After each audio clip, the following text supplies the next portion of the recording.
Là, j'ai à peu près 150 appartes aujourd'hui. L'année dernière, on a levé à peu près 3,5 millions. J'ai fait du YouTube pendant 3 mois. Regarde, j'ai une chaîne qui marche, achète ma formation. Et je me suis dit, waouh, le mec, il a pas froid aux yeux, quoi, tu vois. Taux de transformation de 20%. C'est quand même bien. Et c'est à plus de 60% des acquéreurs qui viennent de YouTube. C'est quand même assez incroyable. Je crois que j'ai vendu peut-être plus de 10 immeubles, 12, 13 immeubles, peut-être, un truc comme ça. Et je me suis dit, en fait, j'ai gagné ce que je gagne en 4 ans de travail temps plein en tant qu'aide-soignant. Ah oui. Avec ma roue de secours, parce qu'en venant te voir, j'avais crevé sur l'autoroute. Et j'arrive et je lui dis, ouais, moi j'ai du cash à placer. T'as quand même analysé, tu te dis, je fais pas n'importe quoi, tout ça. Pas comme si t'avais été au casino et dit, bon, allez, là, je suis sûr que c'est le rouge qui sort. Et qui nous a permis de nous développer gratuitement. Incroyable, hein, l'algorithme suggère les vidéos aux bonnes personnes, c'est-à-dire qu'il fait le travail à notre place et ça continuait. J'arrivais pas à fournir assez d'immeubles. Qu'est-ce que je vais faire de... Bienvenue dans ce nouvel épisode sur YouTube Business, la chaîne de podcast. Et donc aujourd'hui, je me retrouve en compagnie de Robin. Salut Hervé, bonjour à tous. Alors bon, Robin, je le connais très bien, c'est un copain, maintenant ça fait quoi, 8 ans, c'est ça qu'on se connaît? C'est ça. Voilà. Oui, tout à fait. Donc t'as même été témoin à mon mariage, donc un bon copain. Et c'est super de faire cet épisode. C'est vrai qu'on n'en a pas tourné tant que ça, mine de rien, donc on est dans des business différents. Tu vas nous expliquer ce que tu fais. Pour celles et ceux qui me connaissent aussi, peut-être vous avez déjà une idée. J'ai déjà parlé de Robin plusieurs fois. Donc, tu vas nous expliquer ça, mais aussi comment YouTube aujourd'hui est utile pour toi, même si c'est pas du tout lié directement à ton activité. Bref, j'en dis pas plus. Robin, qu'est-ce que tu fais dans la vie? Qui es-tu? Écoute, merci de m'accueillir, Hervé, sur ton podcast. En plus, c'est dans les studios de chez Robin, pour changer. Donc, c'est de t'accueillir chez moi. Voilà, c'est ça. C'est très bien. Non, mais avec plaisir. Alors moi, je m'appelle Robin Heldin. J'ai 42 ans. Je suis en France, en région Nouvelle-Aquitaine. Alors moi, j'ai un parcours, on va dire, différent de ce qu'on peut, pas classique, puisque j'étais aide-soignant à la base. Donc c'est très bien, justement, ça inspire les gens, ça montre qu'il n'y a pas besoin de venir d'une famille, machin, un truc. Exactement. Mais du coup, moi j'étais aide-soignant à la base et puis c'est vrai que mon parcours a pris une tournure un peu différente. Quand j'ai eu une discussion avec une collègue, comme quoi des fois en fait il suffit d'avoir un déclic en fait, et ça peut venir n'importe quoi, n'importe qui.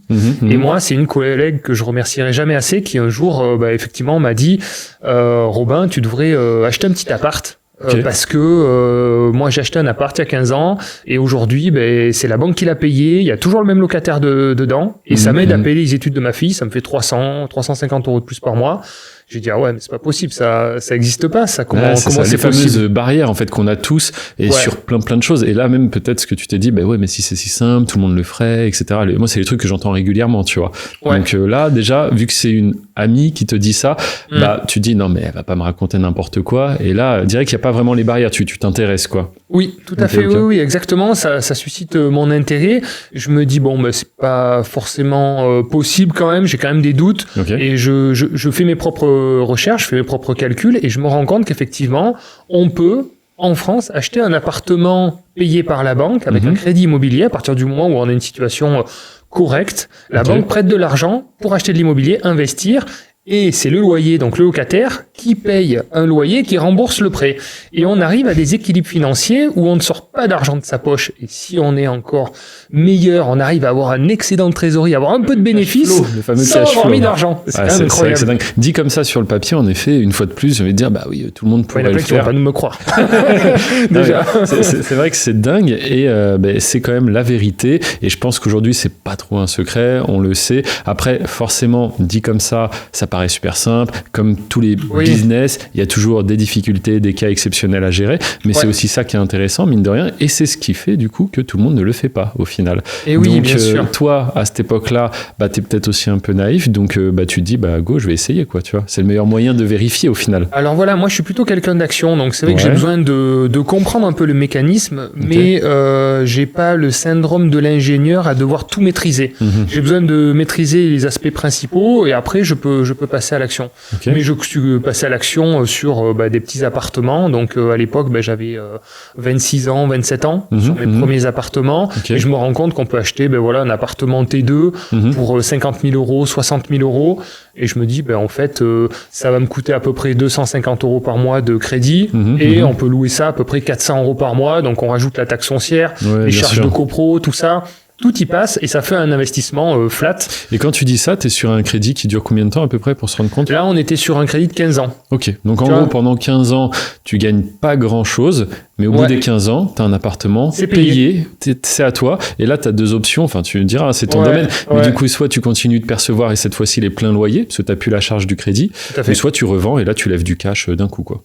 Ouais, en fait, même c'est pire que ça, c'est que ce qui s'est passé, on n'est pas obligé de le garder jusqu'à la fin, parce que je vais pas faire année par année sur toutes les étapes. Mais grosso modo, j'ai acheté 2 appartements là sur mon premier investissement. C'était 2 appartes, ça coûtait 103 000 euros à l'époque. D'accord. J'avais mis tout mon épargne que j'avais réussi à économiser sou par sou, parce qu'avec des salaires à 1500, 1600 euros par mois, c'est très compliqué d'économiser. Et donc, avec mon épouse, on a mis tout notre argent de côté. On avait 30 000 euros, on a tout mis dedans. On a pris un crédit de 75 000 euros. Okay. Et au bout d'un an, alors les 2 se sont loués, enfin c'était vraiment nickel, tout se passait super bien. Et au bout d'un an, on en a revendu un, 75 000 euros. Et en fait, on a soldé le crédit. Et au bout d'un an, on s'est retrouvé avec un appart payé. D'accord. Moi, ça me fait penser un petit peu à ceux qui achètent des fois 2 lots, puis t'en revends un des 2, etc. Ouais, ça tout à fait, okay. Exactement. Bon, belle opération. Donc là, ça donne envie, je pense, de renouveler tout ça. Encore et encore. Ouais, exactement. Donc en fait, oui, c'est ça. Je vais parler un petit peu de mon parcours, d'entrepreneur et d'investisseur. Et effectivement, moi, je me suis vraiment... ça a parlé, quoi. Pour moi, l'investissement immobilier, je me suis dit, c'est quand même incroyable. J'ai toujours eu envie... de m'extirper un petit peu du modèle social dans lequel on essayait de me mettre et de m'enfermer, le fameux CDI, ce qu'on appelle la rat race, où on a son salaire, on paye toutes ses charges et on recommence à zéro parce qu'une fois qu'on a tout payé, il faut recommencer. Et en France, en fait, je trouve qu'on manque un peu d'éducation financière. On nous apprend pas à développer une entreprise, à créer des actifs, des revenus des entreprises qui vont générer des revenus. Donc, toi, c'est avec YouTube, ça génère des revenus d'une manière automatique. L'immobilier, c'est pareil. En fait, une fois qu'on a trouvé le bien, qu'on a fait faire les travaux, qu'on a mis en place les locataires et qu'on a financé, bien sûr. Une fois, et après, elle te paye sur des mois, des années. Ça génère à vie, quoi. Donc, au début, j'avais plein de peur. Je me suis dit, les locataires, ça paye pas. Ça dégrade les logements. J'arriverai pas à louer, etc. C'est normal. C'est toutes les peurs qu'on a au début. Et en fait, je me rends compte que quand on propose un appart de qualité, bien rénové, à un prix correct, en fait, ça marche super bien. On a beaucoup de demandes, on a le choix du roi du locataire, on a des assurances qu'on peut mettre en place. Oui, même assurance de l'État maintenant, c'est ce que tu m'as accompagné, puisque pour celles et ceux qui le savent pas encore, on l'a pas trop dit, mais il va y venir. Mais du coup, par la suite, on s'est rencontrés. Moi, donc, mon activité sur YouTube, Robin l'immobilier, vous avez bien compris. Et donc, Robin m'a aidé à investir en France. Donc, du coup, de 2017 à 2018, tout s'est fait sur une année. J'ai acheté donc 4 immeubles de rapport grâce à l'argent que j'avais levé avec mes chaînes YouTube, avec YouTube. Et donc, l'expertise de Robin, parce que là, il vous explique son parcours, mais c'est ça. Du coup, il a créé un petit peu son expérience sur des années. Et après, il a décidé d'accompagner d'autres personnes parce que à un moment donné, tu peux plus trop investir. T'as des plafonds, en fait, des plafonds de verre un peu à passer. Il y a des blocages. Et donc, voilà, c'est pour ça que Robin et moi, on s'est rencontrés autour de ça. Puis après, c'est devenu un très bon ami. Et donc, on essaie de se revoir de temps en temps, mais mine de rien, je suis pas souvent en France. Donc, t'es déjà venu plusieurs fois en Andorre me voir aussi. Mais, voilà. Mais donc, très intéressant. Tu multiplies donc tout ça. C'est-à-dire que une fois qu'on a les bons verrous et les bonnes infos, c'est comme toi dans ton domaine, moi dans mon domaine, je sais comment sécuriser les loyers, sécuriser les impayés. En fait, on peut mettre des verrous partout et on peut tout sécuriser. Et en fait, quand on a ces infos-là, en fait, ça sécurise les projets, on peut les optimiser pour les rendre plus rentables, etc. Bon, bref. Donc, du coup, les premiers, j'avais peur, je me disais, est-ce que le locataire va me payer, tout ça, un peu inquiet, c'est normal, quand on démarre quelque chose, c'est normal, des inquiétudes. Ouais, c'est ça. Et après, je me rends compte qu'en fait, tous les mois, là, j'avais 2 loyers à 500 euros chargés, donc j'avais 1000 euros qui tombaient tous les mois. Ça tombait. Et j'étais là, mais je suis chez moi, là, j'ai rien fait. Et le mois d'après, boum, encore virement 2 fois 500 euros. Je me dis, mais c'est pas possible. Et ça se répétait comme ça, Alors, des fois, il y avait un jour ou deux de décalage, je stressais, ce qui va arriver. En fait, ça paye. Et donc là, ça a fait un déclic. J'ai continué après. Effectivement, je me suis mis sur les immeubles de rapport à partir de 2013, où j'ai commencé à acheter. En France, on peut acheter des petits immeubles de rapport. Oui, parce qu'on dit immeuble. Je me souviens, tu m'avais emmené lors d'une visite. Et en fait, c'était quoi? C'était, je me souviens, une maison en quelque sorte avec 2 garages en bas, 2 apparts en haut. Donc immeuble de 2 appartements au final. Mais c'est un immeuble de rapport. On appelle ça un immeuble de rapport. Et donc effectivement, il y a des immeubles à 100 000 euros, comme il y en a à plusieurs millions. Oui, bien sûr. Voilà. Mais grosso modo, je me suis un petit peu focalisé sur des acquisitions d'immeubles entre 150 et 500 000 euros. Voilà. Donc le premier immeuble, ça a été un truc à 250 000 euros avec 4 appartes. 6 mois après, j'en ai acheté un de 3 appartes. Et là, on se dit, mais comment on peut financer tout ça? C'est ça, ce qu'on ne sait pas en France, c'est qu'on a une puissance d'effet de levier qui est folle. C'est le crédit immobilier.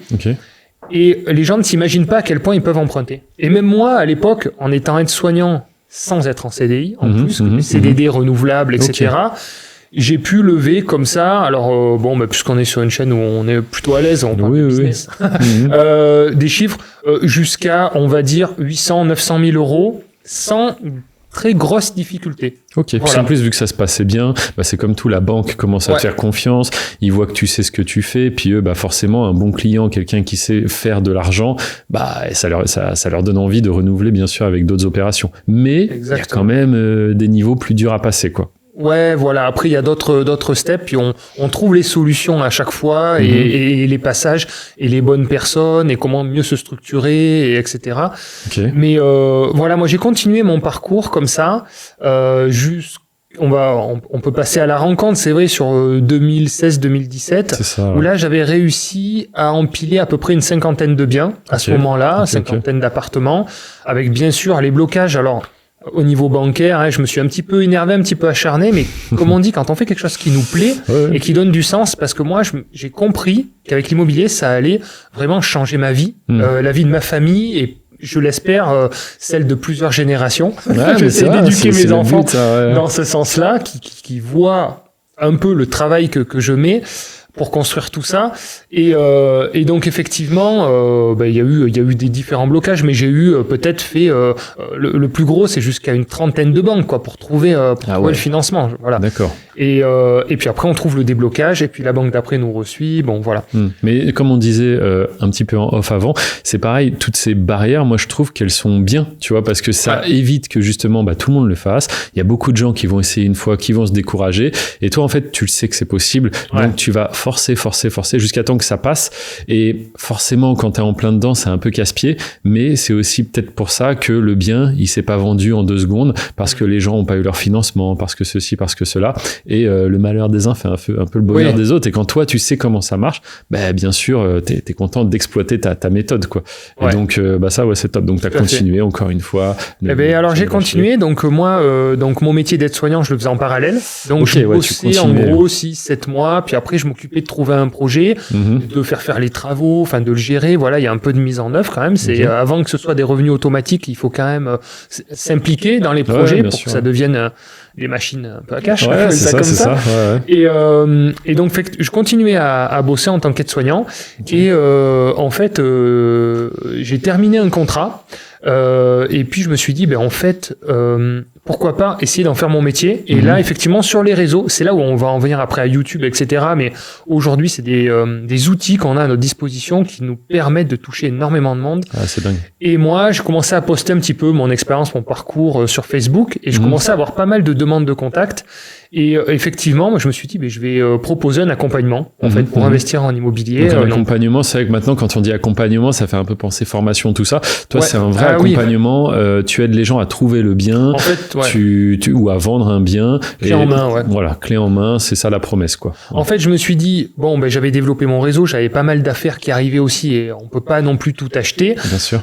Et du coup, je me suis dit, c'est dommage que ça profite pas à des personnes qui ont envie de passer à l'action, qui ont pas le temps, pas l'expérience, qui ont besoin d'être un peu tenu par la main, avec quelqu'un qui est plutôt expérimenté. Donc j'ai lancé ça, mais sans grande prétention. Et effectivement, j'ai eu pas mal de demandes.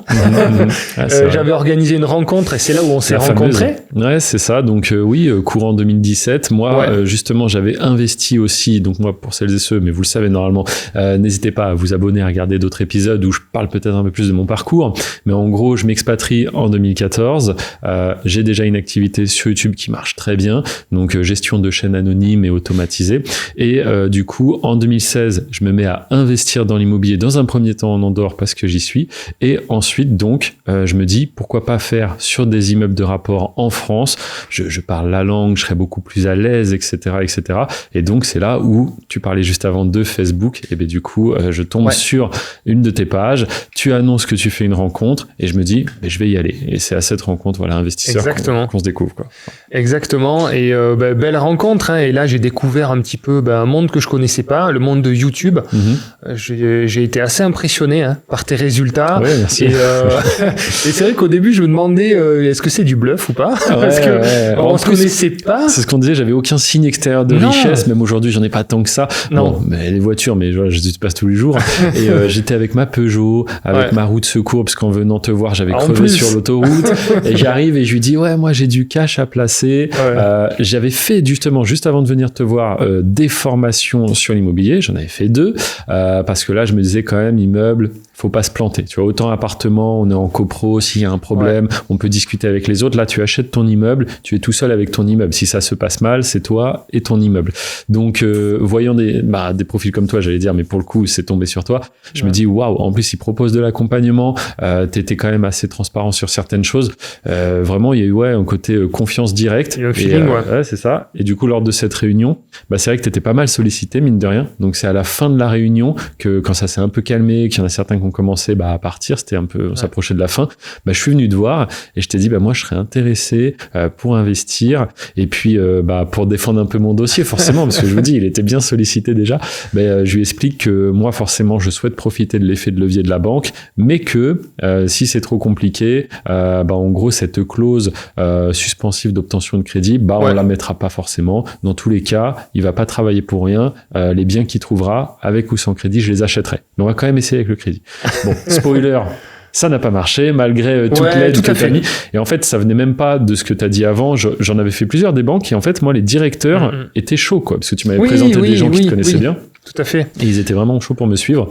Oui, le problème, c'était divers problèmes. Hein. Là, ça nous dépasse un petit peu. C'est le fait d'être en Andorre, c'est des revenus qui ne maîtrisent pas, qui ne connaissent pas. On rentre pas dans les cases classiques de la personne qui travaille en CDI, qui est propriétaire de sa résidence principale, qui est en France, etc. Donc, c'est des profils qui ont plus de mal à appréhender. Ouais, c'est ce qui a posé problème. C'est le fait que je me sois expatrié, que j'ai fait de l'argent à l'étranger. Et après, cet argent, alors que je suis plus résident en France, je demande un crédit pour investir, etc., etc. Bref, les directeurs étaient OK, mais ça venait d'au-dessus. Ça a été refusé. Et puis, du coup, comme on l'avait dit, ça a pas freiné. J'ai quand même fait les affaires avec Robin et c'est comme ça qu'on a enchaîné rapidement. Tous les 3 mois, j'achetais alors toi, ça a été express et c'est vrai que comme t'avais quand même bien travaillé sur YouTube et ça continuait, j'arrivais pas à fournir assez d'immeubles. Qu'est-ce que je fais Non, mais c'est vrai que c'était assez impressionnant et ça l'est toujours d'ailleurs. Mais du coup, en moins d'1 an, c'est vrai que t'as acheté, je crois que c'était une 40aine d'appartements en France et donc t'as été mon meilleur client de l'année, évidemment. Sur la première année, bam. Et puis c'était super. Et de ça, du coup, t'as vraiment lancé l'accompagnement projet locatif qu'on connaît aujourd'hui. Alors voilà, donc effectivement, en fait, d'une chose en amène une autre. Parce que des fois, quand on voit des personnes, on se dit « Ah oui, mais lui, il a tant de biens, il a tant de trucs. » Faut reprendre la base aussi, c'est un chemin et ça doit se faire un peu au fur et à mesure. Et effectivement, quand j'ai lancé cet accompagnement, j'ai eu beaucoup de demandes. Je pensais pas. Et effectivement, en une année, je crois que j'ai vendu peut-être plus de 10 immeubles, 12, 13 immeubles, peut-être, un truc comme ça. Et je me suis dit, en fait, j'ai gagné ce que je gagne en 4 ans de travail temps plein en tant qu'aide-soignant. Ah oui, bien sûr, oui. En une année, en ayant travaillé peu d'heures et en m'amusant. Ouais, c'est quand même un truc de fou. Là, et voilà, et c'est là où on se dit, en fait, c'est quelque chose qui me plaît. Et puis, voilà. Donc, c'est vrai que ça fait poser pas mal de questions. C'est un métier que j'ai beaucoup aimé. Je n'en ai pas parlé assez, mais être soignant, c'était super. Ok. Humainement, c'était super intéressant, hyper riche. Et en fait, J'ai eu la possibilité, la chance d'arrêter parce que les conditions dans lesquelles le travail est proposé maintenant, en fait, ça s'est vachement dégradé en France et c'est catastrophique. Et je vois justement des anciens collègues qui souffrent beaucoup et qui n'ont pas le choix justement de continuer en fait dans des très mauvaises conditions et c'est très désagréable de faire un métier de cœur qu'on ne peut pas faire comme on voudrait le faire. Et ça, c'est horrible. En fait, alors on parle beaucoup d'argent dans le business, etc. Mais en fait, c'est juste l'argent, ça permet du choix. Ça permet de... voilà, moi, ça me manque, ce métier. J'aimerais bien retourner, tout ça, mais d'avoir le choix de le faire ou de ne pas le faire. Et c'est vrai que plus j'avais investi, ça m'a permis de faire le métier comme j'avais envie de le faire. Et si ça plaisait pas, c'est pas grave.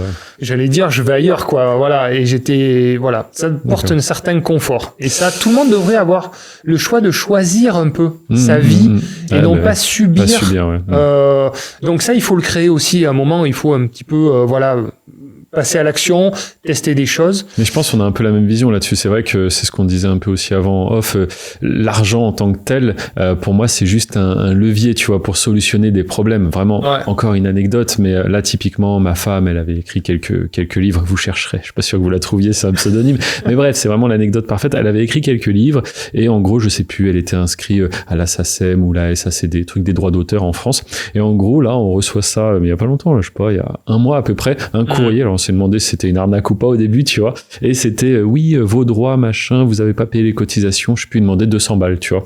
D'accord. Et je dis là, vérifie, appelle-les. Puis tu sais, c'était vraiment ça. Hop, on a payé, c'était réglé, tu vois. Et c'est vrai que je me dis, pour quelqu'un qui a travaillé, qui peut-être apprécie pas forcément son travail en plus, etc., ça lui tombe comme ça sur le coin de la tronche, 200 balles à payer, t'es là, tu te dis, tiens, là, l'autre semaine, j'ai travaillé 3 jours pour rien, quoi.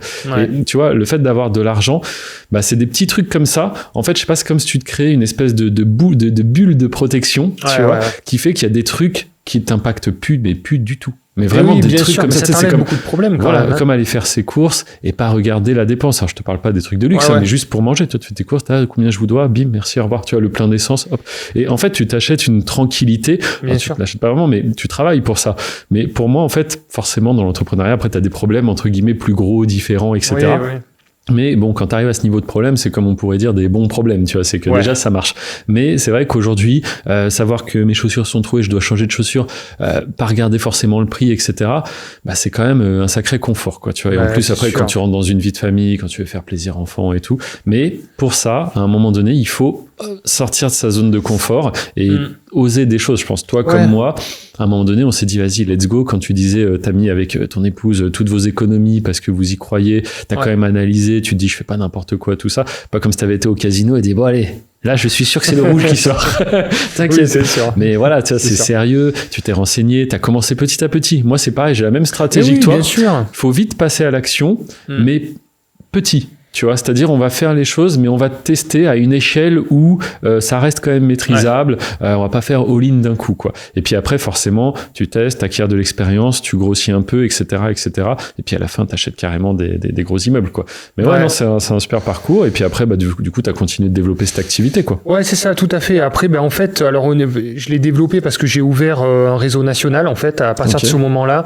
En moins d'un an, en fait, je me suis rendu compte qu'en fait, j'avais beaucoup de demandes, qu'il y avait aussi des profils comme moi que je rencontrais, qui avaient beaucoup d'expérience, qui voulaient vivre de cette activité.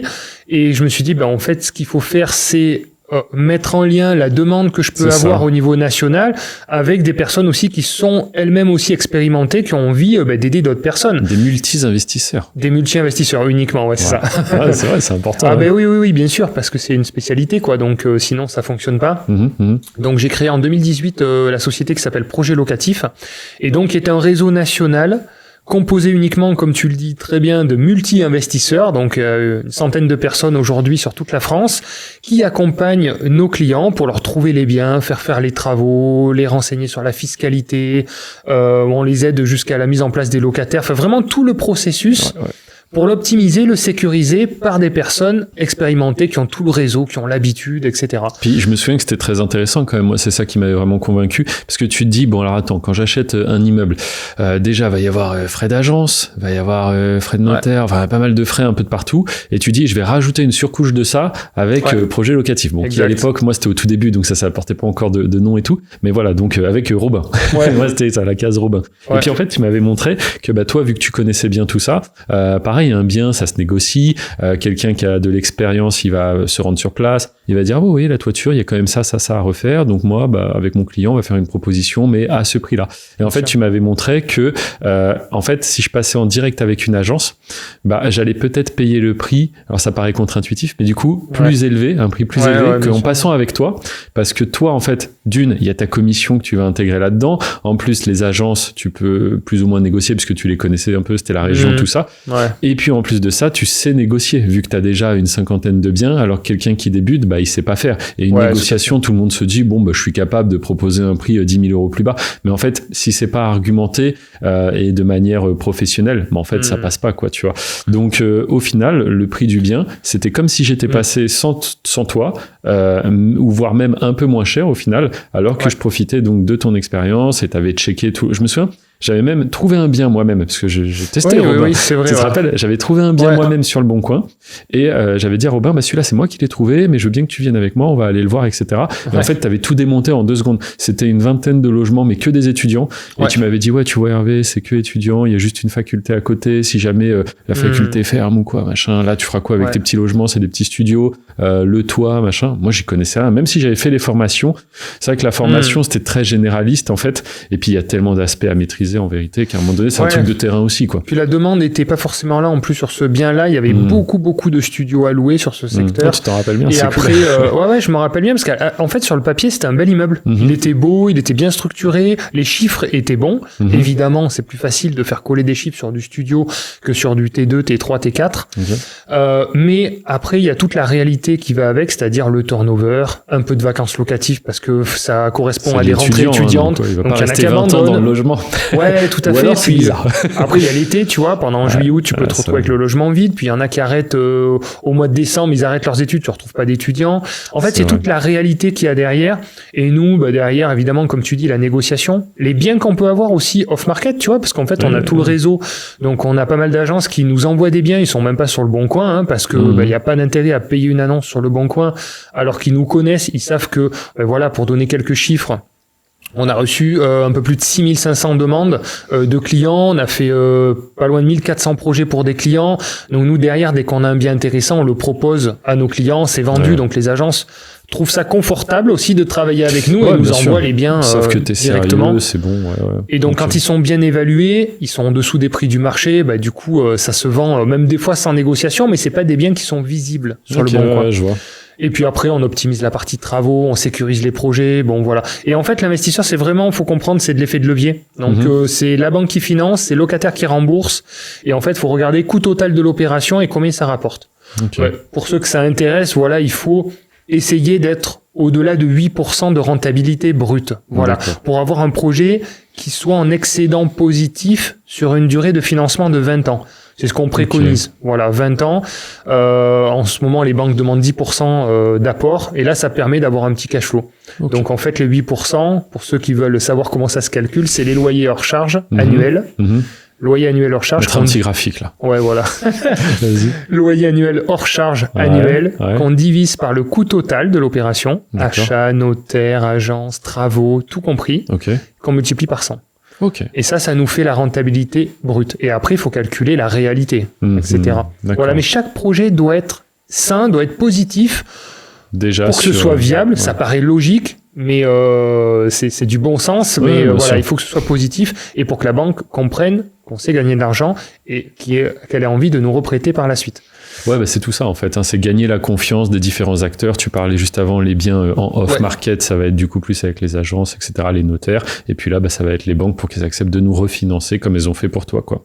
Exactement. Okay. Et donc c'est à ce moment-là où j'ai créé ma chaîne YouTube. J'allais poser la question en fait. Je l'ai senti. J'allais dire, mais comment tu fais pour être visible sur les réseaux? Explique-nous. Mais voilà. Mais c'est là où en fait YouTube a été un incroyable vecteur de communication. Ta chaîne, tu la lances quand? 2020, 21? Moi, je dirais début 2018. Ah justement. Oui, si vieux que ça. Ah, c'est 2018. Je pense ça doit être à peu près dans ces eaux-là. On a fait un interview tous les deux. D'ailleurs, je l'ai pas dit, mais les réseaux de Robin seront dans la description, bien sûr. Et du coup, en effet, on avait fait un interview en 2021. Et donc, oui, tu avais déjà ta chaîne à l'époque. Ouais, alors j'ai mis du temps à me lancer parce que pareil, encore une fois, ça fonctionne pas. Il faut déjà être connu, il faut ci, il faut ça. En fait, c'est comme tout. Faut y aller, comme tu l'as dit, petit à petit. Au début, la première, elle fait quelques vues, la deuxième un peu plus, la troisième un peu plus. Et comme ça monte petit à petit. T'as de plus en plus d'abonnés. Donc aussi, les gens qui s'abonnent, c'est qu'ils aiment ton contenu. Donc ça va faire un peu plus de vues. Et puis, la machine prend, quoi. Voilà. Ça fait une sorte de petite boule de neige au fur et à mesure qui prend et qui nous a permis de nous développer gratuitement. Incroyable, l'algorithme suggère les vidéos aux bonnes personnes, ça qui fait le travail à notre place. C'est le but de l'algorithme. En fait, il a qu'une mission, l'algorithme, c'est trouver la bonne audience et mettre la bonne vidéo en face de la bonne audience. Et à partir de là, ça prend. Et en effet, c'est de la visibilité. Et en plus de ça, toi, t'es sur un modèle économique un peu différent de ce que moi j'ai fait, parce que donc moi, pour celles et ceux qui n'ont pas encore compris ou qui le savent peut-être pas, tout simplement, avec YouTube, je fais des vues sur des chaînes où je ne me montre pas. C'est ça tout mon business. Donc, ce qu'on appelle aujourd'hui le YouTube sans visage. Donc, en gros, pour donner un exemple simple, ça peut être compilation meilleur moment foot, c'est comme ça que j'ai commencé, compilation vidéo drôle, mais aussi maintenant des super reportages et faits notamment, on va peut-être pas trop en parler là, c'est pas le sujet, mais avec l'intelligence artificielle. Aujourd'hui, on peut vraiment produire des contenus de qualité, vraiment aussi bien que ce que vous auriez pu voir à la télé il y a peut-être quelques années, voire parfois mieux. Là, j'ai un exemple en tête d'une chaîne du coup qui crée des petits reportages, ça va de mettre quelques extraits, et c'est vrai que c'est top qualité, la création de l'univers, etc. Bref, tout ça, ce sont des chaînes où on ne sait pas qui est derrière cette chaîne. Et donc, comment on gagne des sous avec ça? Nous, on fait les vidéos. Bien évidemment, il y a quand même beaucoup de règles à respecter pour que ce soit qualitatif, que ça apporte de la valeur, tout ça. On met ça sur YouTube. Et derrière, YouTube va nous rémunérer avec les publicités qui passent sur ces vidéos. Et donc, on peut estimer un petit peu à la louche comme ça qu'on gagne 2 € les 1000 vues, même si bien évidemment, ça va varier d'une chaîne à l'autre en fonction du contenu, de la durée de visionnage et pas mal d'autres choses. Mais donc, en gros, c'est comme ça que moi, je génère de l'argent et que j'accompagne les personnes qui souhaitent se lancer à faire exactement la même chose. Et Robin, qui se retrouve donc avec une chaîne YouTube, forcément, tu fais des vues, il y a des publicités aussi sur ta chaîne, donc tu génères aussi des revenus avec ça. Exactement. Mais c'est là où on va voir la puissance de YouTube quand on a alors j'allais dire un produit à vendre, tu vends pas un produit, toi tu vends une prestation tu aides les gens. Mais donc ça peut être assez anecdotique pareil, mais les revenus de ta chaîne YouTube aujourd'hui, c'est combien par mois à peu près? Franchement, j'aurais jamais cru vraiment, grâce à la pub. Ouais, grâce à la pub, c'est dans les 300, 400 € par mois. C'est quasiment rien, mais alors ça permet de financer. Voilà, ça fait peu de vues, mais c'est des vues très qualifiées. Donc, c'est-à-dire, quand les gens, ils regardent une vidéo de Robin et qu'après, peut-être, ils vont se dire, au final, je suis intéressé pour qu'il m'accompagne pour acheter un immeuble. C'est là où vraiment ça fait de l'argent, parce que sur l'immobilier, on parle de grosses commissions. Donc, c'est pour ça, si vous avez soit une activité où vous avez besoin de visibilité, voilà, c'est comme l'a fait Robin. Et après, plus quelque chose où vous voulez être dans votre coin et juste mettre des vidéos en ligne, faire de l'argent, bon, ça c'est ce que moi j'apprends à faire aux gens. Mais donc derrière c'est intéressant parce que mine de rien, même ces petits revenus peuvent financer le monteur qui va par exemple monter les vidéos pour ta chaîne, ce genre de choses. Tout à fait. Donc là ça peut être très intéressant. Et puis après, encore une fois, le but c'est quand même de faire du bon contenu parce que maintenant c'est un peu content is king, il y en a beaucoup qui disent ça. Donc ça veut dire que pour réussir, si vraiment je caricature au maximum, il faut quand même être capable d'identifier de la demande. Tu nous l'as dit, il y a beaucoup de gens qui s'intéressaient à l'immobilier. Et aujourd'hui, YouTube, ça devient un peu un moteur de recherche. En fait, il y a plein de personnes, quand ils ont besoin de savoir faire quelque chose, ils vont plus trop sur Google. Maintenant, ils veulent voir une vidéo. Avec une vidéo, on comprend beaucoup mieux qu'avec des mots. Donc, comment investir dans l'immobilier? Lâcher une de tes vidéos les plus populaires, c'était quoi? C'était sur la déclaration d'impôt, tu m'avais dit une fois? Quelque chose comme ça? Ouais, c'est ça, exactement. Quelque chose d'assez technique au final. Mais chaque année, tout à fait. Ça remonte parce que c'est le moment des déclarations. Tous les ans. La fiscalité, j'en ai quelques-unes comme ça qui tournent en continu, quoi. Ça génère des revenus et puis ça te fait découvrir. Voilà, ça fait des revenus à la fois. Ça fait découvrir, bien sûr. Mais surtout, les gens te découvrent, et étant donné que toi derrière, c'est de la visibilité que tu recherches pour ton activité, c'est super, tu vois. Non, mais c'est trop bien. En plus, ça cible super bien, vraiment des profils de qualité. Nous, on a beaucoup de clients qui sont cadres supérieurs, chefs d'entreprise. Donc, c'est vraiment des vues qualitatives avec des acquéreurs qualitatifs, en fait, puisque nous, on le voit, on a un taux de transformation qui est quand même intéressant, qui est plus de 20%. Donc, entre la personne qui remplit un formulaire sur notre site internet et la personne qui devient propriétaire de son bien, un taux de transformation de 20%. C'est quand même bien. Et c'est à plus de 60% des acquéreurs qui viennent de YouTube. C'est quand même assez incroyable. Et on ne fait pas de publicité. C'est vraiment promotion naturelle, algorithme naturel. C'est dingue parce que je vois dans certains business, je sais pas, ceux qui vont vendre, par exemple, des bougies, des trucs comme ça. Tu vois, ils font de la pub. Et c'est vrai qu'on oublie de le dire, mais la publicité, ça va grignoter une grosse part de ton chiffre d'affaires, tu vois. Donc là, derrière, se dire, de toute façon, pub ou pas pub, le contenu, il faut le produire. Après, la question, c'est est-ce que je paye pour qu'il soit diffusé? Ou est-ce que c'est les algorithmes qui se chargent de trouver la bonne audience? Et là, avec YouTube, du coup, tu nous expliques. Aujourd'hui, projet locatif, ça serait, je t'avais pas demandé. T'avais testé un petit peu de la pub, mais aujourd'hui, vous êtes plus sur l'organique au final. On a testé un peu de pub. Alors, ça marchait un peu. Mais... Par contre, les pubs, c'était quoi? C'était sur Meta, Instagram, Facebook? On avait fait, c'était sur Google avec YouTube. Ça suggérait en fait les vidéos. Ok. Mais on n'a pas jugé pertinent finalement de continuer. On a trouvé que le ciblage finalement de l'algorithme naturel de YouTube était plus pertinent. Et donc on a continué comme ça parce qu'effectivement c'est gratuit, la pub ça coûte cher, donc on préfère finalement recevoir les revenus plutôt que en donner. Et puis utiliser l'algorithme à son Et aujourd'hui t'arrives à combien d'abonnés? T'avais dépassé les 20 000? Là je dois être à 23 000 abonnés. 23 000, sachant que c'est quand même hyper niché. Je veux dire, à la base t'es un inconnu qui parle d'immobilier, tu vois, donc t'es pas dans du divertissement, tu joues pas à des jeux hyper populaires, t'es pas sur des tendances, etc. T'es quelqu'un qui parle d'immobilier, quoi. Donc c'est vrai que c'est quand même assez passion, en fait, c'est de ça, ce qu'on aime, et partager ses connaissances, son expérience pour aider. Et d'ailleurs, il y a plein de personnes qui devraient partager, parce que ça amène autre chose, en fait. Bien sûr. Moi, j'aurais jamais cru, quand j'ai lancé ma chaîne, que le réseau allait se développer comme ça, de cette manière-là, avec cette intensité, grâce aux vidéos YouTube. Ah non, mais c'est clair. Bon, je sais que tu me disais créer la chaîne YouTube et tout, mais il faut le temps de l'absorber. Il faut le temps de digérer, en fait, tout ça. On a lancé une autre, en plus de ça, sur une chaîne de podcast, où d'ailleurs, on a fait un épisode ensemble. N'hésitez pas à aller le voir. Alors là, c'est moi qui raconte un peu plus mon parcours, mais pareil, ça se reboucle, en fait, de comment on s'est rencontrés, comment tu m'as accompagné dans les projets, etc. Ouais, tout à fait. Mais c'est vrai qu'en fait, c'est toujours un petit peu cette devise, et moi, j'ai ça aussi de qui peut le plus, peut le moins, tu vois, ou je sais jamais si c'est dans ce sens ou l'inverse, mais en gros, c'est quitte à avoir une chaîne, si t'as le temps pour en alimenter une autre. Donc moi, typiquement, par rapport à mon activité, j'étais obligé de faire une chaîne où je me montre, tu vois, parce que du coup, je suis sur YouTube depuis 2012 et même un peu avant, mais en gros, je gagne de l'argent avec YouTube depuis 2012, comme j'ai dit, avec des chaînes sans visage. Et il y a 2 ans, donc 2022-2023, je lance un accompagnement où j'apprends aux gens à faire la même chose, à savoir générer des revenus sur YouTube sans avoir à se montrer, mais en mettant des vidéos, par exemple, éducatives, comme j'ai dit juste avant. Et donc, j'étais obligé de faire une chaîne où je parle de ça, parce que forcément, vu que le but, c'est de faire des chaînes anonymes, on dévoile pas trop les chaînes qu'on a, mais à un moment donné, je suis quand même obligé d'avoir une présence en ligne, et c'est pour ça donc que j'ai lancé une chaîne où je publie tous les dimanches à 13h. Alors là, énormément de valeur, pareil, vous trouverez tout ça dans la description, et là, on est à quoi? On arrive aux 70 000 abonnés, donc c'est pas mal quand même.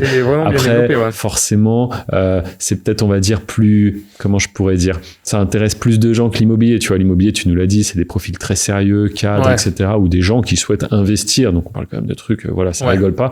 Moi, ça peut être aussi beaucoup de curieux qui découvrent, qui s'intéressent, mais du coup, une chaîne comme ça, et puis après, je me suis dit, pourquoi pas faire une deuxième chaîne de podcast où vous regardez actuellement cet épisode, et puis allez, pourquoi pas une troisième, et donc la troisième, j'ai lancé beaucoup plus récemment, c'est une chaîne de vlog où là, je partage mon quotidien. Comme ça, il y a un peu tout. Il y a à la fois une chaîne où on a beaucoup de valeur, une chaîne où ça va être des podcasts, donc format plus posé, plus aussi des interviews de membres que j'ai accompagnés, et puis voilà, toi, c'est un peu pareil, en quelque sorte, je t'ai accompagné. Alors toi, ton but, c'était pas générer de l'argent avec YouTube directement, mais indirectement, ça te fait de la visibilité, les gens te font confiance, te découvrent, etc. Ah, mais tu m'as donné plein d'astuces. Oui, mais je me souviens encore, ça m'arrive. Au tout début, même, je t'aidais même à faire les miniatures, les anciennes minias sur la chaîne. C'est vrai, c'est toi qui les mais bon, fallait bien t'aider. Et puis, je t'exploitais. C'est ça, Voilà. Donc, je vais demander un pourcentage de projet locatif maintenant. Et puis, cette troisième chaîne de vlog, elle est pas mal aussi parce que je me suis dit, en fait, à chaque fois, il y a plein de gens qui me connaissent pas, du coup, et vous me voyez toujours dans un studio, en fait. Alors, toi encore, tu vas sur le terrain, visiter les immeubles. Ouais. Mais moi, les gens, ils me voyaient soit les vidéos du dimanche avec un décor, les trophées, tout ça, mais je suis en studio, soit dans un podcast, dans un studio. Mais du coup, Hervé, il fait quoi quand il est pas dans un studio? Et donc, la chaîne de vlog, c'est pas mal. Vous me voyez un peu à l'extérieur, composition entre vie de famille, gestion de mes chaînes, l'accompagnement, les gens que je rencontre aussi, etc., etc. Bref, je sors un peu du cadre, mais c'est pour celles et ceux qui ne me connaissent pas encore, au moins vous en savez un petit peu plus. Et alors, du coup, Robin, aujourd'hui, projet locatif, on en est où? L'ambition, c'est quoi? Développer toujours plus de biens, toujours... Est-ce que tu as d'autres trucs à côté aussi? Du coup, je vais répondre. Et vas-y. Pour dire, donc toi, tu m'as poussé à faire du YouTube, c'est vrai. Ah oui. Et tu m'as bien aidé à développer. Et moi, je t'ai poussé à lancer aussi l'accompagnement sur YouTube. J'ai cru qu'il allait dire à acheter des voitures. Parce que ça aussi. Non, mais on parle de ce qui est actif. Pardon. Mais on peut parler après des passifs. Voilà, il n'y en a pas beaucoup. Effectivement, ça fait un moment, je voyais ce que tu faisais et tout ça. J'étais là, mais c'est fou ce savoir, cette connaissance que tu as. Qu'elle se limite à toi. Alors, vous savez qu'après, peut-être qu'au début, tu voulais, tu t'es dit, je veux peut-être pas divulguer comme ça toutes mes connaissances. C'est vrai. Et il y a eu un moment aussi où t'as digéré un petit peu tout ça. En fait, c'est plusieurs étapes. Voilà, qui sont passées, mais moi, je voyais tout ce savoir, ce que tu arrivais à générer et à faire. Je me suis dit, mais il faut que tu le fasses pour d'autres, que tu le proposes, ce service. Donc, ça, plus une autre personne, au bout d'un moment. C'est un peu, je pense que c'est aussi le marché qui a évolué. C'est-à-dire, en fait, moi, la seule expérience que j'avais vis-à-vis de la formation en ligne, c'est en 2017 quand j'en ai acheté 2. Honnêtement, j'en étais très content, j'ai appris plein de choses. Puis c'est vraiment un condensé, c'est-à-dire t'achètes la formation, tu connais pas grand-chose à l'immobilier, et puis ensuite tu sors de là, t'es formé, et puis après je me suis quand même dit, un accompagnement d'une personne physique, ça peut être bien, et c'est là que je t'ai rencontré. Mais du coup, très bonne expérience pour moi, mais c'est vrai que je me disais, est-ce que je suis légitime, moi, à parler de mon activité? Et puis aussi le fait que personne ne parlait trop du YouTube sans visage, je voulais pas être le premier à le faire, tu vois. Et du coup, ce qui s'est passé, c'est que des années plus tard, en 2022 à peu près, en effet, je vois des gens qui commencent à parler du business que moi je fais. Alors là, je regarde avec des gros yeux parce que moi, qui n'en parlais pas, je vois des gens qui sont en train de vendre la mèche. Donc là, forcément que ça m'intéresse. Et puis en fait, en creusant un peu, je me rends compte que c'est des gens qui ont fait ça juste quelques mois et qui directement, hop là, formation, quoi, tu vois. C'est-à-dire, le gars, il te dit, oui, j'ai fait du YouTube pendant 3 mois, regarde, j'ai une chaîne qui marche, achète ma formation. Et je me suis dit, waouh, le mec, il a pas froid aux yeux, quoi, tu vois, directement, il y va. C'est comme si toi, par exemple, je sais pas, tu proposais rien et quelqu'un dit j'ai acheté 2 garages, regarde, je fais une formation sur l'immobilier, comment acheter plein d'immeubles et tout, tu vois, tu dis ah ouais, quand même. Et donc bref, c'est pas ça qui m'a forcément motivé, mais c'est un petit peu en effet les gens que je rencontrais aussi et qui me disaient tu devrais le faire, je connais des gens qui aimeraient mais qui savent pas comment faire. J'ai accompagné plusieurs personnes aussi, donc toi, on va dire c'est un peu, c'est pas vraiment un accompagnement, t'es un ami, je t'ai aidé un peu à te lancer. Il y en a eu d'autres comme ça que j'ai aidé à se lancer, un ami qui a lancé une chaîne de cuisine avec sa femme, je t'en ai déjà parlé. Un autre ami qui maintenant est dans la rénovation aussi sur YouTube, et puis des personnes qui ont aussi fait beaucoup plus du YouTube sans visage, tu vois. Et en fait, tout ça m'a amené à la réflexion que en fait, le modèle que moi j'ai développé pour moi, il fonctionne aussi chez d'autres. Et puis en plus de ça, je te dis de voir ces personnes qui prenaient un peu une position d'expert alors qu'ils ont fait ça quelques mois. Et moi, ça fait plus d'une décennie. Je me suis dit non, mais tu vois, à un moment donné, ça t'a mis un coup de pied. Ouais, voilà, c'est pas vraiment de l'ego. Mais tu te dis, si lui se permet de le faire, au final, je suis peut-être légitime à le faire, tu vois. Et donc, j'ai lancé ça en effet. Et au début, pareil, une fois la formation terminée, prêt à être lancé. Déjà, qui je suis, comment je vais acquérir ma visibilité, tout ça. Donc là, je lance une chaîne YouTube 0 abonnés. Donc c'est-à-dire, je crée une nouvelle chaîne. Salut, je vais t'expliquer ce qu'il faut faire pour réussir sur YouTube. J'ai pas d'abonnés. Donc du coup, gros comme un camion. Ouais, les gens, ils arrivent. Lol, tu vas nous expliquer comment ça marche. T'as pas d'abonnés. Bon, résultat, maintenant, on est 70 000 sur cette chaîne, tu vois. Mais c'est normal. Et j'ai envie de dire, tout le monde aurait pu dire ça en vérité, tu vois. C'est normal. C'est le processus classique, quoi. Et donc, pareil, premier retour sur la formation qui au final évoluera jusqu'à prendre la forme d'un accompagnement. Alors quand je dis moi accompagnement, je vais pas vous aider à acheter des immeubles de rapport, quoi qu'il y ait une partie où je parle un peu d'immobilier aussi, puis de comment je fais travailler un peu mon épargne en dehors de l'immobilier, mais ça c'est très anecdotique. Et sinon après, en fait c'est donc une formation d'une 20aine d'heures, mon suivi, donc je réponds 7 jours sur 7, sous quelques heures bien sûr, et puis enfin il y a des ateliers, et maintenant là, début d'année 2026, on lance, tout ça c'est compris en même temps, les coachings de groupe, tu vois. Donc ça c'est quelque chose de nouveau, parce que maintenant on intègre des coachs, avant il n'y en avait pas, donc maintenant c'est des personnes pareil qui me suivent depuis presque le début, que j'ai lancé ça, qui au final ont acquéri beaucoup de connaissances, ont vu plein de situations, ils savent résoudre tout ça, ils ont les solutions aux problématiques, et donc en fait coaching de groupe, donc une fois par mois, je pense on va faire un sondage dans les membres, tu vois, et dire quel problème vous voulez qu'on aborde, et là il y aura un atelier là-dessus, telle date, venez, si vous venez pas il y aura un replay, bref voilà, c'est vraiment une formule complète pour vous aider à réussir sur YouTube et à générer une source de revenus complémentaire, ou si vraiment ça vous plaît à fond, pourquoi pas remplacer votre salaire, mais déjà dans un premier temps générer des revenus avec tout ça. Et tout le monde devrait avoir comme ça plusieurs sources de revenus. Et en fait c'est marrant parce qu'en fait ton histoire, moi c'est un peu ce qui s'est passé avec Projet Locatif. J'ai une personne qui a lancé, on va dire, un concept similaire. Ah bah oui, tu m'en as parlé, je me rappelle. Et elle m'a proposé finalement d'intégrer cette structure en tant que responsable national pour former les équipes, etc. Et quand il m'a proposé ça, j'ai dit mais c'est exactement ce que je veux faire. Et je me suis dit lui qui n'avait pas du tout la même expérience que moi, il avait jamais accompagné de clients, il savait pas du tout comment faire, comment ça se passait, etc. C'était un investisseur immobilier, mais il avait pas cette expérience-là. Je me suis dit, alors, soit je rejoins son truc et je développe sa boîte, soit je crée à ce moment-là, et donc j'ai eu ce choix. Ça m'a poussé à le faire plus rapidement que ce que je l'aurais fait, je pense, en temps normal. Donc c'est des bons... Ouais, mais c'est pour ça, tu vois, souvent disent les gens, les concurrents, machin. Mais en fait, moi, je trouve s'il n'y a pas de concurrent, tu sais, ça te stimule, en fait, de voir qu'un tel le fait. Et même, désolé, je fais le lien direct avec YouTube, mais c'est pareil, les gens me disent des fois, oui, mais sur YouTube, est-ce que c'est pas saturé? Dans telle thématique, il y a beaucoup de concurrents. Et je dis, mais c'est super qu'il y ait des concurrents. C'est comme si tu veux lancer un restaurant dans ta ville, c'est mieux qu'il y ait aucun restaurant et du coup t'as aucune idée de ce que les gens ils aiment pas, de ce qui va marcher, ce qui va pas marcher, ou c'est mieux qu'il y ait déjà des restaurants et que toi t'arrives, tu fais ta petite étude de marché et tu vois ça dans cette ville là ils aiment pas du tout, ça par contre je vois qu'il y a beaucoup plus de demandes, il y a toujours la queue, tu vois. Donc en fait c'est super, les concurrents ils te montrent ce qui marche pas, ils font les crash tests pour toi, et puis même ça te montre aussi que des fois honnêtement il y a des gens, tu te dis si lui il a réussi, tu sais, t'as un peu une question d'ego, mais tu dis honnêtement ce gars là il a pas l'air hyper malin, mais si lui a réussi, c'est que je peux le faire. Et tu vois, c'est positif de penser comme ça. Et je dirais des fois, moi, c'est aussi ce qui m'a motivé à me lancer sur YouTube.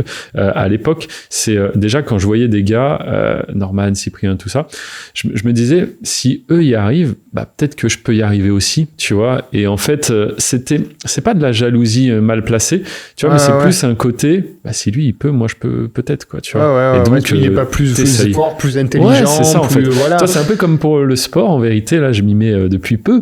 Et en fait, je sais pas, les gens qui, des fois, ou alors vont pas croire en toi, bref, ça stimule aussi. Ouais, tout à fait. Quelqu'un qui dit, non, mais tu vas pas y arriver, tu sais, écoute. On en reparle dans un an. Allez, dans un an, dans 2 ans, on fait le point et on voit, tu vois. Et combien de fois, moi, les gens, mais pas méchants forcément, mais croyaient pas trop dans ce que je faisais, dans les projets, dans tout ça. Et en fait, je sais pas, ça te met presque un challenge. Ça. Alors, quelqu'un qui te dit forcément, c'est sûr, tu vas y arriver, c'est gentil. Mais, presque ça stimule moins que quelqu'un qui va être là, non, mais ça va pas marcher. Et là, tu dis, allez, c'est bon, pari accepté, tu vois. Donc, non, c'est ça. Dans l'entrepreneuriat, je sais pas, faut à la fois être soutenu, mais à la fois, se mettre un petit peu comme ça, des challenges, quoi. Même, c'est pour évoluer. Moi, j'aime bien l'idée de faire le point de temps en temps. Ouais, c'est vrai. Tu vois, je sais pas si on le verra dans ta caméra plus que dans la mienne, mais il y a le sapin, tu vois. C'est la fin d'année, tout ça. Et on se dit, tiens, une nouvelle année qui commence. Qu'est-ce que ça va être cette année? Moi, j'aime bien le fait que chaque année, il se passe des nouvelles choses, objectif. Ça bouge et tout d'une année à l'autre. C'est super, quoi. Non, aussi bien vie de famille, business, tout ça. C'est génial parce que ça fait évoluer, et c'est ce qui manque dans un boulot de salarié. Alors, on peut monter de grade, on peut gagner 100, 200, 300 euros de plus, 400 euros de plus. On peut pas vraiment scaler, quoi. On peut pas vraiment développer des revenus. Et donc, tu me posais la question, aujourd'hui, où on en est. Et oui, la suite. Effectivement, on continue à développer Projet Locatif d'une manière naturelle aussi. Okay. Je veux pas être dans une dynamique ultra commerciale avec des objectifs lourds. Je veux que chaque conseiller soit dans de bonnes conditions, dans de bonnes dispositions pour proposer des bons projets. Et c'est ce qui fonctionne bien jusqu'à maintenant. Donc on va continuer à la développer de manière ça tourne bien, ça fonctionne bien, on a de la demande, on a des bons projets, on est bien équipé. Puis là, je pense, mine de rien, c'est comme lancer un restaurant. Tu vois, là, vous avez fourni l'impulsion de base, tu vois, la machine elle est lancée. Alors je dis pas qu'il faut plus rien toucher, mais il y a une inertie qui fait que vous pouvez un peu lever le pied. Moi, je vois aussi avec la formation, le lancement, c'était quand même beaucoup de choses à améliorer, à modifier. Ah bah ça fonctionne pas, tout ça. Une fois que la machine est lancée, si tu veux continuer à faire de la qualité, bah faut peut-être pas non plus être toujours dans la recherche du rendement maximal, etc. quoi. Ouais, tout à fait. Et c'est orienter son énergie peut-être dans des actions ou dans des actifs qui vont pouvoir générer à terme des revenus en échangeant moins notre temps. Ouais, je vois. Donc bon, l'immobilier, on l'a compris, ça peut le faire. YouTube, une fois que tu as créé du contenu, c'est pareil, ça peut tourner, faire des vues tout seul. Là, c'est pareil, il y a des entreprises qui peuvent petit à petit demander moins de temps et s'automatiser, générer aussi une source supplémentaire. Et en fait, plus on arrive à avoir de sources comme ça complémentaires, moins on est risqué, alors que si celui qui est en CDI, il perd son CDI, bon, ben, il y a plus de revenus, on tombe à zéro. Et on le voit régulièrement, tu vois, je vais pas être alarmiste, mais tu vois, des fois même des grosses boîtes, etc., qui ferment, et là, ça annonce des licenciements à gogo, etc.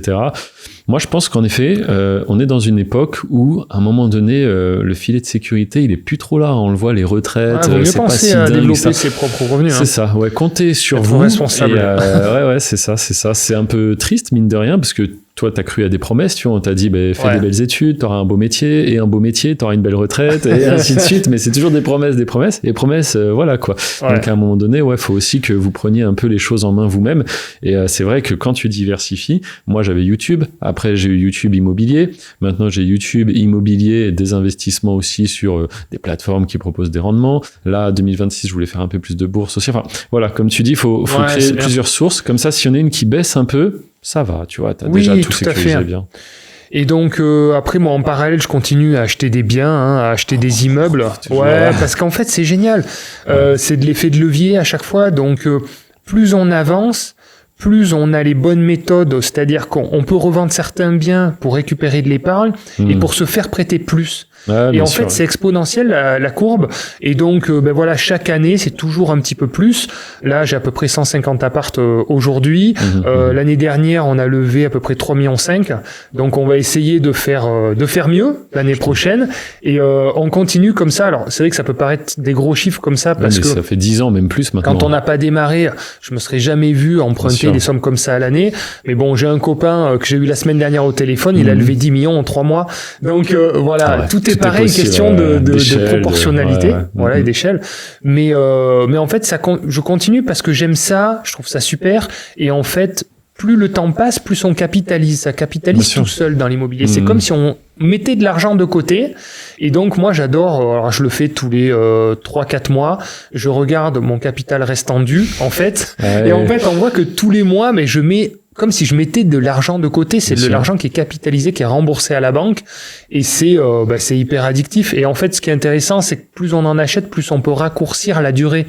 Tu vois, c'est typiquement, t'achètes 2 appartes, t'empruntes sur 20 ans, au bout de 10 ans, t'en vends un, ça te paye le crédit de l'autre. Donc en fait, t'as réduit la durée, tu vois. Et donc, plus t'en as, plus tu te dis, après, ça dépend des objectifs, des niveaux de vie que tu veux, etc. Mais ça te réduit le temps, ça t'offre plus de possibilités. Et en fait, moi, je vois ça c'est pour ça que j'ai une chaîne de podcast, c'est les entrepreneurs de l'immobilier, c'est de l'entrepreneuriat immobilier. Quand tu le fais comme ça d'une manière un peu plus massive. C'est des techniques avancées, quoi. Tu vois que l'entrepreneur, l'investisseur de base qui a acheté une maison, même en plus à résidence principale, avec un crédit sur 20 ans, quand tu lui racontes tout ça, c'est de l'immobilier les deux, mais c'est pas du tout la même manière de faire, quoi. Oui, tout à fait. Après, en soi, franchement, le locatif, il y a rien de très très compliqué.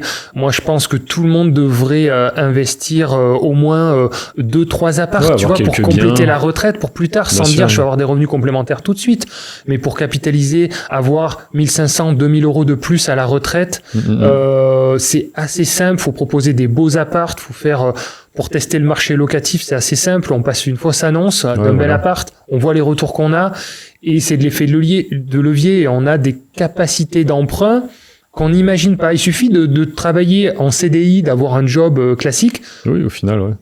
Alors, je disais le CDI, c'est compliqué parce qu'on échange son temps contre une rémunération, mais utiliser ça au moins pour créer des actifs après derrière, quoi. En parallèle, créer des chaînes YouTube, lever des fonds à la banque. Profitez-en de cette situation pour faire ça, parce que si vous faites rien, en fait, vous allez rester enfermé dans ce. Bien sûr, il y a des gens qui attendent un changement qui va arriver comme ça, mais il n'arrivera pas si vous ne donnez pas au moins l'étincelle. Et c'est vrai que par rapport à l'immobilier, le truc qui est assez dingue, c'est vraiment de se dire quelqu'un qui rentre à la banque là, qui a trouvé un bien rentable, qui souscrit un crédit qui est autofinancé par le locataire, en fait, il ressort de la banque, en fait, juste dans 20 ans, ou peut-être avant, s'il fait des stratégies plus avancées, il va être propriétaire d'un bien qu'il n'aura pas payé, quoi. C'est ça, gratuit. En fait. Juste parce qu'il a, si je caricature à fond, pris un rendez-vous à la banque, tu vois, et qu'il a fait les choses comme il fallait. Donc, c'est quand même assez dingue quand il pense. Et c'est vrai que YouTube, un peu la même chose. Si tu es capable de comprendre comment tout ça fonctionne. C'est pour ça que j'aime bien dire que la formation, c'est un peu la notice de YouTube. Tout le monde connaît YouTube, mais personne ne sait véritablement comment ça fonctionne. C'est un peu comme l'immobilier. Je pense que tout le monde sait ce qu'est l'immobilier, mais pas au niveau où toi, tu le pratiques, tu vois. Et donc, c'est pour ça que c'est intéressant d'aller récupérer l'expérience qui est chez les personnes qui justement ont fait plus de choses, et ça pendant pas 3 mois mais 10 ans, tu vois. Toi t'as même plus maintenant parce que t'as commencé, moi ça fait 15 ans, en 2010 j'ai commencé à investir. Moi je suis à 13 du coup, mais 15 ans, tu te rends compte, c'est énorme quand tu diras que ça fait 20 ans que tu fais de l'immobilier par exemple, c'est assez dingue. Et c'est là où justement un petit jeune qui a tout juste 19 ans, il peut pas dire je fais cette activité depuis 13 ans ou depuis 15 ans, tu vois. C'est pas possible. C'est sûr. Donc c'est pour ça, d'un certain côté, moi je trouve plus le temps passe, plus on acquiert toujours plus d'expérience, même si au bout d'un moment, quand même les cas assez rares, on va dire, les cas inédits, on en a vu beaucoup, quoi. Donc c'est assez rare, mais mine de rien, tu acquiers toujours plus de connaissances. Moi, la plateforme, elle évolue. Toi, c'est sûrement les lois autour de l'IMO qui bougent aussi. Donc, plus on continue, plus on amasse comme ça énormément de connaissances, et soit on les exploite pour nous, soit on en fait profiter les autres. Donc allez-y, tant que c'est possible d'exploiter les connaissances des autres. Mais c'est vrai, c'est vrai. Moi je pense faut pas voir un intérêt dans les gens, tu vois, que un intérêt. Mais aujourd'hui, beaucoup de personnes que je rencontre, et ça même en Andorre, je suis super content parce que je me dis c'est quelqu'un qui est dans son domaine, qui fait ça depuis 5 ans, depuis peut-être 10 ans. Et en fait, s'il me partage ce savoir, c'est top. Là, je parlais avec quelqu'un récemment d'investir, tu vois, à l'étranger. Alors, chose que j'ai pas fait. Moi, j'ai juste fait Andorre, mais j'y habite. Donc, pour moi, c'est pas l'étranger. Andorre et la France. Mais tu vois, il m'expliquait dans des endroits un peu plus exotiques, la Thaïlande, tout ça. Il y a des trucs bien à faire. Et moi, directement, j'ai les barrières. Tu vois, moi, je dis, oui, mais c'est loin. Oui, mais la gestion. Oui, mais si ça se passe mal. Oui, puis t'es pas propriétaire du terrain pour toujours. Je crois que c'est des beaux de 99 ans, etc. Et lui, en fait, je vais pas forcément le faire de suite, mais lui, il avait la solution à tout. Tu vois, il désamorçait tous les trucs parce qu'il connaît, parce qu'il le fait, et c'est tout comme ça en vérité. Il y a plein de gens qui vont se dire oui, mais YouTube, c'est saturé. Oui, mais si je le fais, ça va pas marcher. Oui, et pareil, l'immobilier, direct, ça... oui, mais je vais avoir des impayés. Oui, mais oui, parce que vous n'êtes pas formé, vous n'avez pas les solutions, etc. quoi. Bref, voilà. Tout à fait. Voilà. Non, mais franchement, il faut, faut passer à l'action, faut tester. En plus, franchement, YouTube, c'est gratuit, quoi. C'est juste du temps. C'est ça. Donc, il n'y a pas de raison de ne pas essayer. Créer une chaîne YouTube, c'est gratuit. Créer du contenu, selon le contenu que vous allez produire, ça peut être soit gratuit, soit très peu coûteux. Il faudra un peu d'huile de coude. Il faut y aller, quoi. Mais c'est vrai que c'est quand même assez rare si je compare à des business dans le vrai monde, quoi. Si vous voulez ouvrir un restaurant, allez-y, quoi. Il va falloir prendre un crédit, payer des équipes, payer pas mal de monde, tout ça, acheter du matériel. YouTube, non, vous allez vous lancer, créer une chaîne, quoi, et essayer. Donc essayez, entreprenez. Je pense qu'on est dans une bonne époque quand même, quand je compare, moi, je sais pas, nos parents, nos grands-parents, pour vraiment aller chercher cette liberté, monter des business. Franchement, c'était que dans le réel, hein. Il n'y avait pas Internet, il n'y avait pas tout ça. Toi, aujourd'hui, Internet, ça t'offre ta visibilité. Moi, Internet, ça permet du coup de lever de l'argent avec YouTube. Mais allez-y, profitez-en tant que ça fonctionne. Il faut essayer d'être accessible. Dans le et pas dans le mais. Tu sais, tu as 2 catégories de personnes. Les personnes où tu leur parles d'un business, où là, il y en a sûrement peut-être dans les commentaires qui vont dire oui, mais moi, ils vont dire oui, mais la fiscalité. Mais même moi, on me le dit des fois. Je parle de YouTube, il y a des mecs qui me disent oui, mais ça sert à rien, on est en France. Oui, mais les impôts. Ouais, pareil. Mais au final, je me dis, tu te rends compte le niveau. Oui, et tu fais de l'immobilier et du YouTube et du. Mais tu te rends compte, c'est-à-dire, t'as même pas pris les armes que déjà t'es en mode c'est mort en fait. Oui, mais il y a de l'impôt. Oui, mais tout ça, c'est pareil, ça s'optimise, etc. Puis regarde, tu pourrais par exemple faire une société, c'est ce que beaucoup font sur YouTube. Tu fais une société, donc l'argent rentre dans la société, puis après, cette société le donne à une autre société qui fait de l'immobilier. Et là, du coup, tu fais le même parcours que nous un petit peu, etc. Mais on peut pas avoir réponse à tout. Il faut traiter au fur et à mesure. Parce qu'évidemment, des fois, ça fait une montagne. On se dit, putain, mais le mur, il est infranchissable.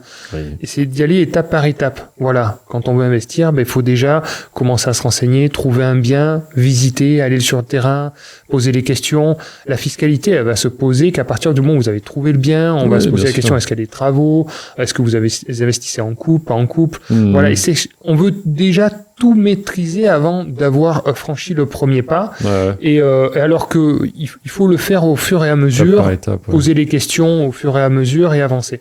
Ouais, c'est vrai. En fait, ça, c'est un peu des gens qui voient que les problèmes, en fait. Tu vois, que le mauvais côté du truc. Oui, mais ma fiscalité, elle va changer. Ah oui, mais ça, moi, je veux pas m'expatrier. J'ai une famille, machin truc. J'ai envie de dire, déjà, essaye de démarrer un business. Et après, en vérité, tout s'optimise. Il y a aujourd'hui des gens dont c'est le métier, justement, d'optimiser tout ça, tu vois. Donc, non, il n'y a pas de souci avec ça. Il y a des solutions à tout, à chaque étape, à chaque fois. Non, mais exactement. Et c'est très riche. Bon, écoute, Robin, merci pour cet épisode. Je pense qu'on va aller retrouver un peu les familles qui sont autour pour profiter un peu de cette journée, parce que le temps va passer vite. En tout cas, merci de nous avoir accueillis. C'est très, très beau, ces studios, dis donc. T'étais bien installé. Franchement bien, on a du bon matériel, meilleur que dans les studios d'Andorre. Donc, très beau micro. On a du budget. Il y a du budget, je vois. Non, merci. N'hésitez pas une fois de plus, si vous avez des questions, l'espace commentaire. Les réseaux de Robin dans la description. Les autres réseaux que j'ai évoqués aussi. Donc soyez curieux. N'hésitez pas à entreprendre. Et puis Robin, à très bientôt. Merci pour ton accueil. Et puis au plaisir. Voilà, pensez à vous surtout. Et pensez à l'action. Passez de l'autre côté de l'écran. Donc rejoignez-nous. Voilà, exactement. Faites comme nous. Venez là, on fera des podcasts ensemble. Bon, allez, salut. Au revoir.